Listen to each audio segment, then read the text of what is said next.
In this video, we're going to talk about trigonometry. So trigonometry, let's just look at this word up here. Trigonometry is the study of triangle measurements.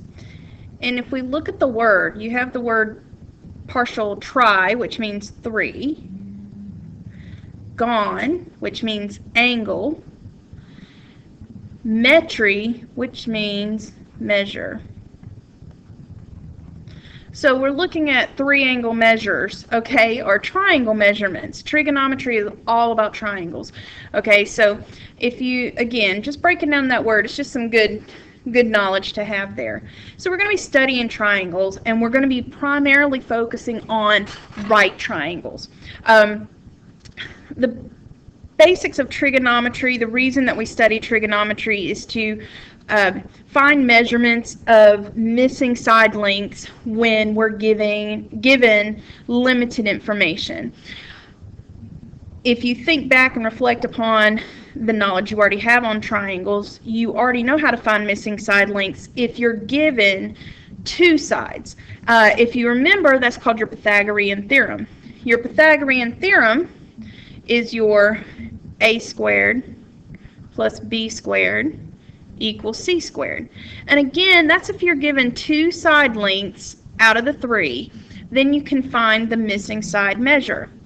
But what happens if you're only given, say, 1 side length and an angle measure? Well, you can't use your Pythagorean theorem anymore. You have to know some other way to find those missing side lengths. And that's where trigonometry comes in. All right, so first of all, let's identify the sides. And this is kind of a standard that we use for trigonometry measurements. Okay, so here I've constructed a right triangle.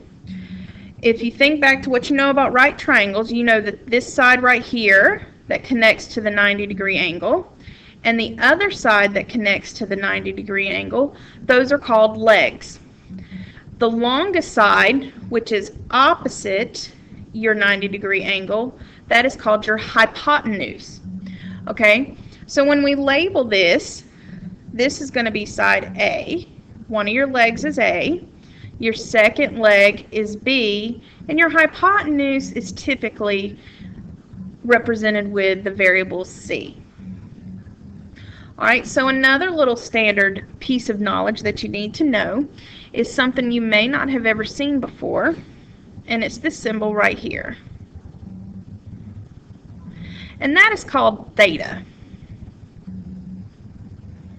Okay, so we use that symbol theta, okay, that represents a missing angle measure.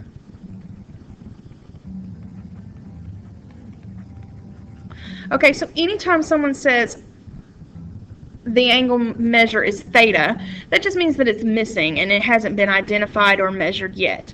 Okay, so that is something that you want to be looking for. Alright, so theta symbol, it is a Greek symbol, it's part of your Greek alphabet. That just means a missing angle measure. Okay, so let's start talking just a little bit more about what we call the trig ratios. Okay, so you've got 3 main trig ratios. One is sine, which is usually, we just write it as S-I-N. That is not pronounced sin. We are not committing sins in math class. That is pronounced sine. All right, so the next one is called cosine.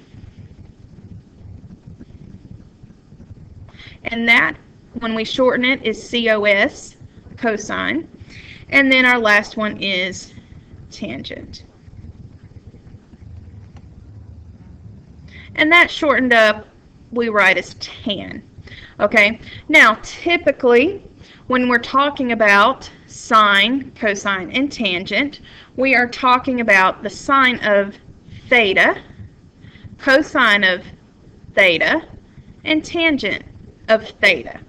Okay, when you put these trigonometry ratios into your calculator, it's going to come up with a blank space there for you to put in an angle measure.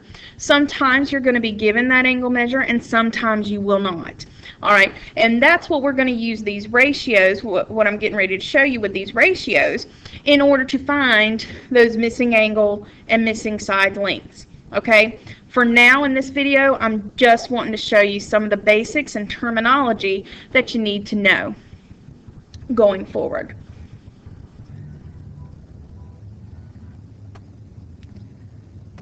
So another thing, one more thing that I want to make sure I review for you here is when you go back to this triangle, what do you know about the interior angles? That's the inside angles of a triangle.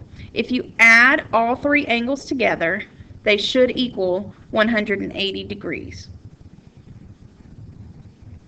Okay, that is something to keep in mind. Now, since we are going to be dealing with right triangles primarily, you also want to just keep in mind that those other two angles will simply add up to 90 degrees, because a right angle is 90 degrees plus 90 degrees will give you that 180.